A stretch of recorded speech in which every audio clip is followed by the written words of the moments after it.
Cinderella. Once upon a time, in a faraway land, lived a sweet and pretty girl named Cinderella. She made her home with her mean old stepmother and her two stepsisters, and they made her do all the work in the house. Cinderella cooked and baked. She cleaned and scrubbed. She had no time left for parties and fun. But one day, an invitation came from the palace of the king. A great ball was to be given for the prince of the land, and every young girl in the kingdom was invited. How nice, thought Cinderella. I am invited too. But her mean stepsisters never thought of her. They thought only of themselves, of course. They had all sorts of jobs for Cinderella to do. Wash this slip, press this dress, curl my hair, find my fan. They both kept shouting as fast as they could speak. But I must get ready myself. I'm going too, said Cinderella. You, they hooted, the prince's ball for you. And they kept her busy all day long. She worked in the morning while her stepsisters slept. She worked all afternoon while they bathed and dressed. And in the evening she had to help them put on the finishing touches for the ball. She had not 1 minute to think of herself. Soon the coach was ready at the door. The ugly stepsisters were powdered, pressed, and curled, but there stood Cinderella in her workaday rags. Why, Cinderella, said the stepsisters, you're not dressed for the ball. No, said Cinderella, I guess I cannot go. Poor Cinderella sat weeping in the garden. Suddenly, a little old woman with a sweet, kind face stood before her. It was her fairy godmother. Hurry, child, she said, you are going to the ball. Cinderella could hardly believe her eyes. The fairy godmother turned a fat pumpkin into a splendid coach. Next, her pet mice became horses, and her dog a fine footman. The barn horse was turned into a coachman.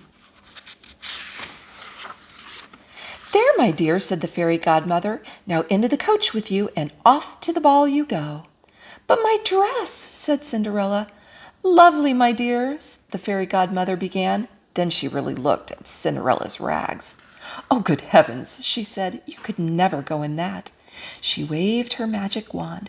Salagadoola, menchikaboola, bippity-boppity-boo, she said. There stood Cinderella in the loveliest ball dress that ever was, and on her feet were tiny glass slippers. Oh, cried Cinderella, how can I ever thank you? Just have a wonderful time at the ball, my dear, said her fairy godmother. But remember, this magic lasts only until midnight. At the stroke of midnight, the spell will be broken, and everything will be as it was before. I will remember, said Cinderella. It is more than I ever dreamed of. Then into the magic coach she stepped and was whirled away to the ball. And such a ball! The king's palace was ablaze with lights. There was music and laughter, and every lady in the land was dressed in her beautiful best. But Cinderella was the loveliest of them all. The prince never left her side all evening long. They danced every dance. They had supper side by side, and they happily smiled into each other's eyes. But all at once the clock began to strike midnight. Bong, bong, bong. Oh, cried Cinderella, I almost forgot.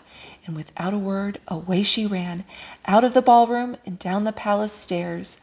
She lost one glass slipper, but she could not stop. Into her magic coach she stepped, and away it rolled.